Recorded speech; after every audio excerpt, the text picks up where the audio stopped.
Yo, hello everyone. Hello everyone. Good morning, evening, afternoon, midnight, whatever. This is a YouTube show, and you can literally watch this at any time, and I would never know.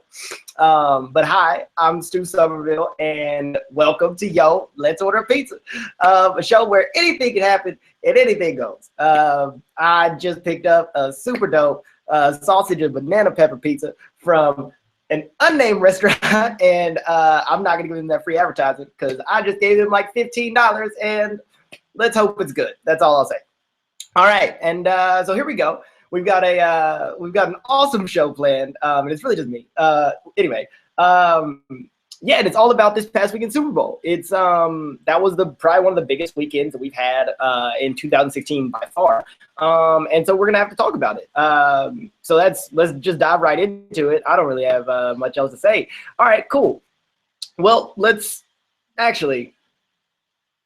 I have to say, there's something a little bit more important than the Super Bowl that we have to talk about. I'm sorry. It's the Puppy Bowl. Puppy Bowl 12. Yes, Puppy Bowl 12. By far the most important thing to hit television on Sunday night was Puppy Bowl 12. This year in the 12th Puppy Bowl, this is the 12th one that's still getting put on TV every year. The 12th Puppy Bowl was fully stocked. You know, we had the kitty halftime show, the chicken cheerleaders, the parakeet social media department, which was all really cool. But Team Ruff actually took a 70-44 W over Team Fluff this year. So they're on a 2-year win streak. And it was really cool to see because Team Ruff was actually led by their 20-week-old Chow Chow Labrador mix named Star, who actually took home the MVP of the game with like 4 touchdowns. It was crazy. And so, like I said, you know, Team Fluff was favored to win. I had them favored to win.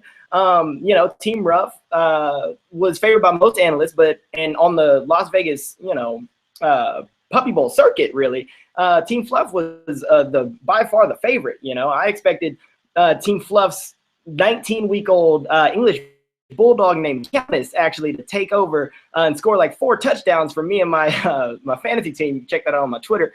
But yeah, no, everybody expected her to hit the end zone a couple of times at least, so that she could do her signature tail wag touchdown dance. And Team Ruff actually kept her completely contained the entire game. And so after the game in the interview area for all the dogs, Countess was looking at the ground. She kept her little wet nose just straight to the ground. You know, she wouldn't answer any of the hounds of reporters' questions.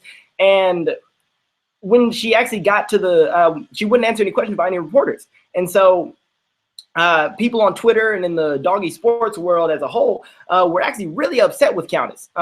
They were like, how could she act in that way? You know, how dare she be a dog? How dare she have to answer questions like that? I mean, how dare she have the gall to answer questions like that, you know? And so these critics are dismissing Countess's behavior, and they're saying things like, and I quote, she's a bad dog who will never last in the National Puppy Football League with an attitude like that. And a lot of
we might be right back. Are we back?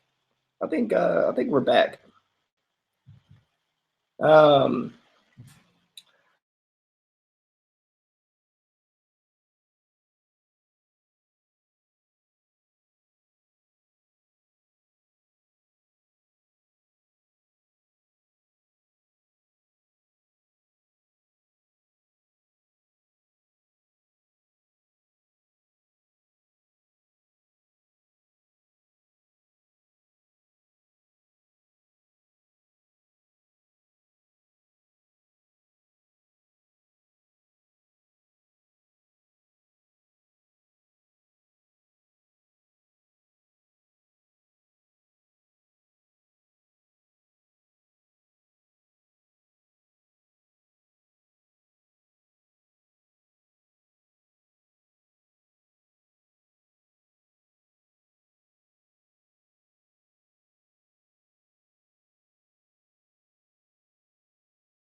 That's not good. Okay. All right. So here we go. Hopefully, all you guys are still with me out here. So yes, like we were talking about the Puppy Bowl. Yeah, not all that stuff happened, and I wish that I could say that all of that stuff was real, but unfortunately, it's not. But actually, it did happen, and that's part of the problem. That backlash didn't happen to a dog. It happened to 26-year-old Cameron Jarrell Newton, the quarterback of the Carolina Panthers. And the actual tweet was from Bill Romanowski, a linebacker who used to play in the NFL. And I will read it to you. It said, "You will never last in the NFL with that attitude. The world doesn't revolve around you, boy." It has a much harsher ring to it once you realize that it was from one human to another instead of to a dog, doesn't it? But yeah, so on top of being the biggest game of his career, Newton has to deal with stuff like this. You know, he already lost, you know, but on top of everything else, he has a lot of backlash coming straight at him right now. And, you know, he was entering the Super Bowl. He affectionately known it as L. That's probably my favorite part of these Super Bowls, that the antiquated Roman numeral counting system that we use. But anyway, he was the NFL's most valuable player. He wore interesting pants. He was friends with the super kid, the Play 60 super kid. He was Steph Curry's friend, you know. But the most important part about him for our purposes right now is he has a personality that not everybody appreciates. And so in the weeks leading up to the game and through the entirety of 2016 so far, Cam has been getting ridiculed for all sorts of things. To start, it was the birth of his first child out of wedlock. And then there were some letters to the editor published in the Charlotte Observer about how he's an unfit role model for most children and how he shouldn't be our starting quarterback. And then after that, it was that he shouldn't be so excessive in his touchdown celebrations because dabbing and making little kids' day was a little bit excessive. And then, you know, it came after that comparing himself to Superman was never an okay thing to do, especially when they didn't say the same thing to Shaq. Or when RG3 wore those socks to the Heisman competition or to the Heisman ceremony. But anyway, then it came that he was being too arrogant in the press conference and the media days leading up to the Super Bowl itself. You know, he couldn't win. And now, during the game, people were upset that he wouldn't dive headfirst into a pile to pick up a ball that was squirting out and squirting around. You know, at that point, people started coming after him for his statement on Monday about how he was upset that they had lost and that they would be, you know, back next year. How did he receive flack for that too, you know? And so now he didn't apologize for the way he acted. Now he's taking flack for that as well. It's just, he has a lot of stuff on his plate. And so he's been receiving all this backlash and all of these, you know, disappointing outputs by a lot of fans. And the thing is, though, it's only gotten worse. It's really only gotten worse. I expected that, you know, it would be like 2 days after the Super Bowl, and then we'd be like, okay, the Broncos won. And now we're going to go back to destroying Johnny Manziel in the media for all the things that he does that most people do on a daily basis. Or, you know, also just the pro days, because there's a lot of stuff going on for like the NFL draft. And so I was wrong. And that's what's really disappointing, because I really expected us to be a little bit better about this. But it turns out that this Wednesday, over 48 hours after the game ended, mind you, ex-New York Giants head coach Jim Fassel took a shot at Newton that I hadn't even considered before. I really hadn't. And genuinely, it could be the best explanation for why Cam Newton played so badly and why he was doing all that stuff, if it weren't somewhere between astronomically and wildly just ridiculous, you know? So here's what he said, and I'm quoting him here.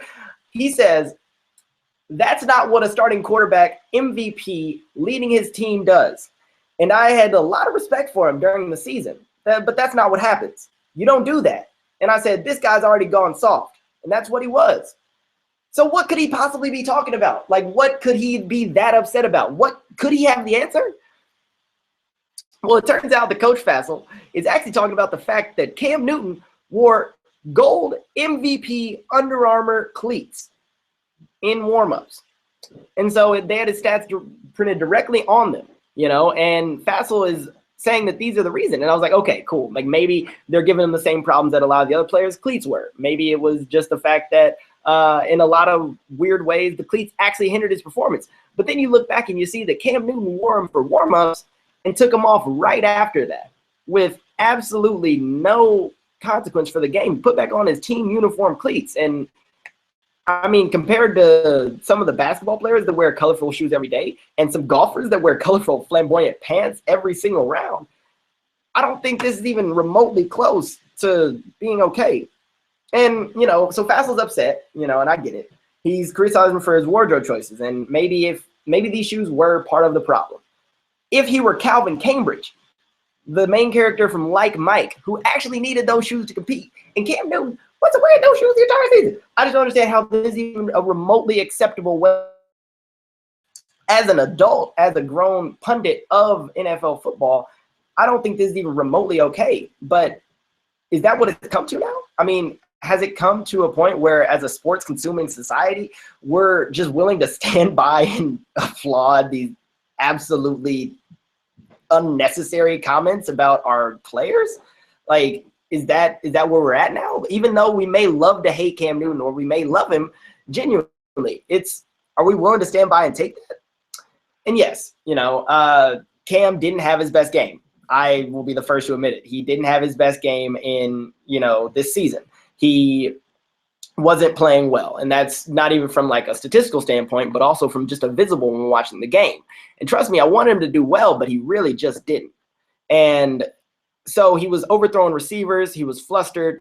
He was doing all sorts of things, and it wasn't easy. He didn't have a good game. But then there's this. And in my eyes, it's just really not even feasible as an option as to why he didn't play as well as he normally does. I mean, obviously, it's just not. This is even more ridiculous than Romanowski's tweet to some extent, because this is just completely arbitrary. You know, as ridiculous and deplorable as Bill Romanowski's tweets were, this doesn't compare. I'm disappointed, sincerely. But now, granted, Cam is vocal.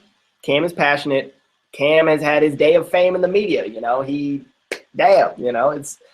but at the same time, he's also had a good amount of being ridiculed in the media as well, dating back all the way to when he was Tim Tebow's backup at Florida, you know? And so my question isn't simply whether Cam deserves to be ridiculed or, you know, for everything down to his shoes at this point, but why him to that extent? You know, what is it? Is it because he's wearing colorful shoes? Well, then if he's wearing colorful shoes, then, you know, so is Kyrie Irving. So is Russell Westbrook. But is it because John Daly, he wears colorful pants every time? You know, I just think that this sort of acceptance of things on us is not really the best that we can do. We should really have a higher standard for what's acceptable. And Fassel's comment wasn't. And so I was planning originally to take a break right here and like have some commercials and stuff, but as of now, that's not an option. So I'm gonna take a swig of this orange juice, Tropicana, if anybody was wondering, and I'm gonna get just give me 2 seconds.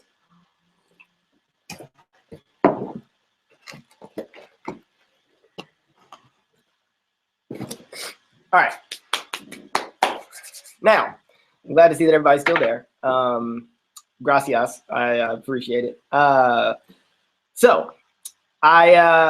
You're right. I know what you're thinking. You're like, oh, okay, cool, get off of Cam Newton. Like, we get it. There was more to Sunday night than Cam Newton, and there absolutely was. Absolutely. Talking about the schadenfreude, you know, of the American population right now is secondary, because a lot of other stuff happened. Cam's not the entire game, and, you know, how dare you try and be a new, you know, innovative sports talk show and you're just falling into the same traps. I get it. So we're done talking about Cam. We are. We really are. But here we go with the first installment of a segment that I like to call Before It Cools. We try to get through it pretty quickly here at the show. It's just me, once again. I try to get quickly through this segment so that I can get back to my pizza before it cools. So here we have one piece of pizza. All right.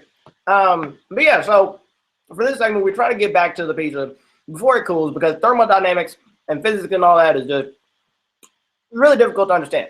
So we'll go about 30 seconds and hold me to this.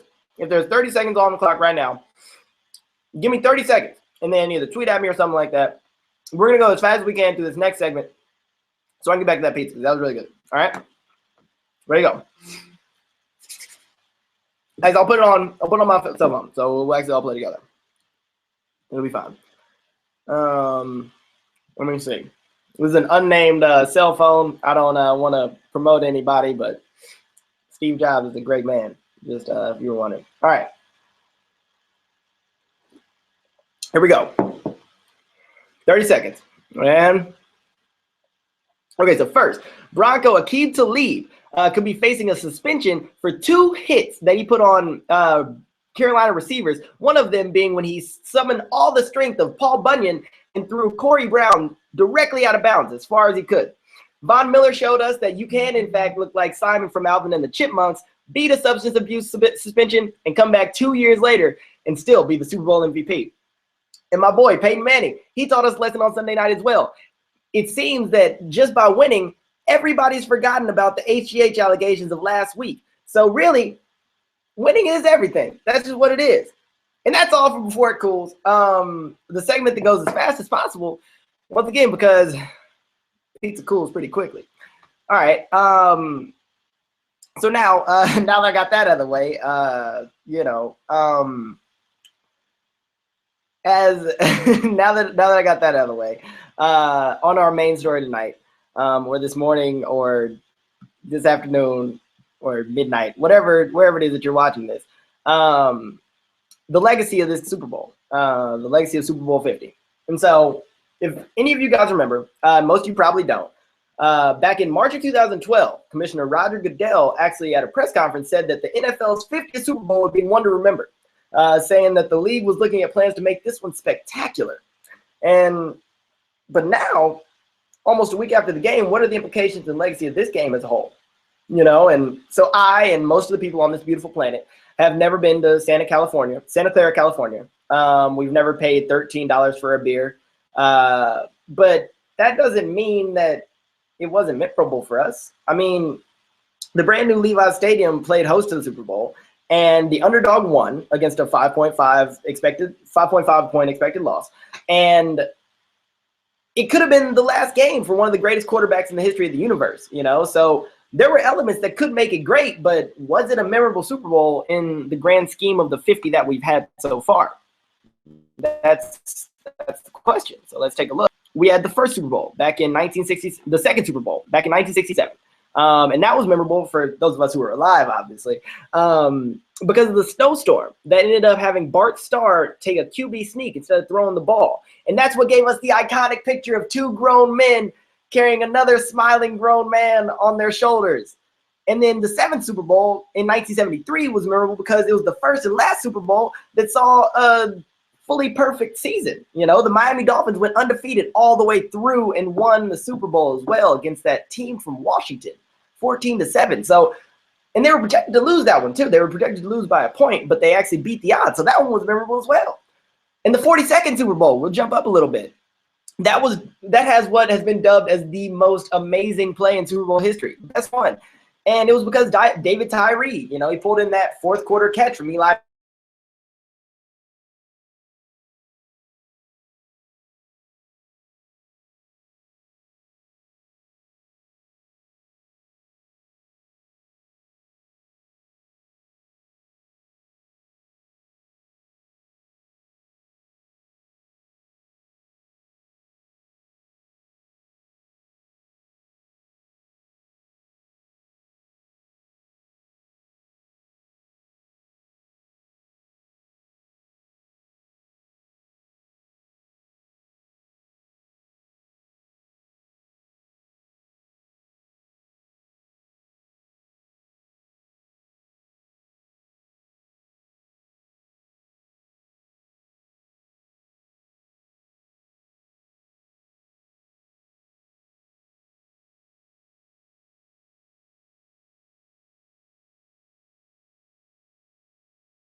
Okay. So don't ever be in college and require any sort of internet connection. But back to what we're saying. That would be nice if Peyton Manning just retired off into the sunset and he went out on top with a win. But would it be more memorable if Cam Newton actually just found a fire in his stomach and he was, he rattled off like 6?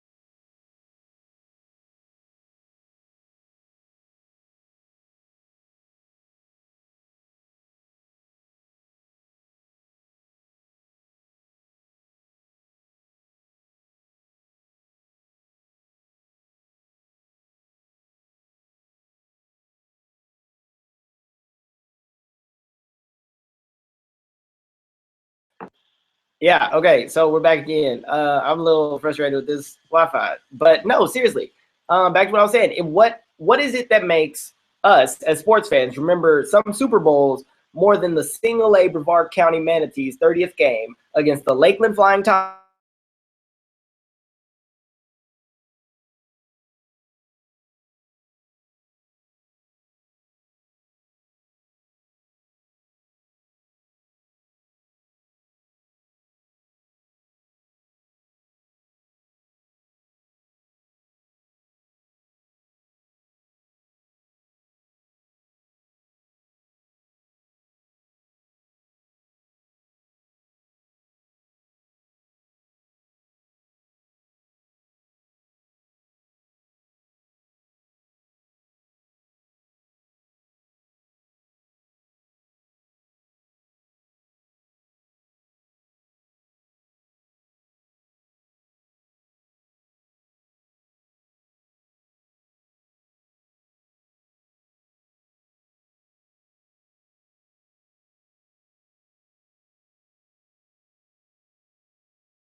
Okay, well, I'm frustrated. This Wi-Fi is awful.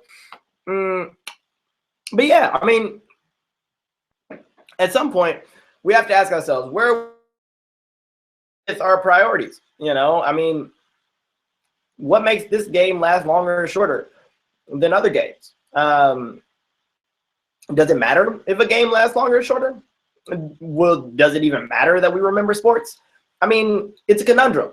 Like, that's just what it is. It's a conundrum. And I would absolutely love to hear from you guys about your thoughts on it all. You can hit me up at my personal social media handle at StuMoney20. And you can get at the new social media account, Yo, Let's Get a Pizza, instead of order, because apparently Yo, Let's Order pizzas are taken, which is a little ridiculous. Or maybe it's too long. I don't know. Either way, and also the hashtag YLOAP, maybe YLGAP. Not entirely sure how that's going to work. But I guess that's all for now. I really don't know how to end this thing. And also the Wi-Fi is just absurd. So until next time, adios.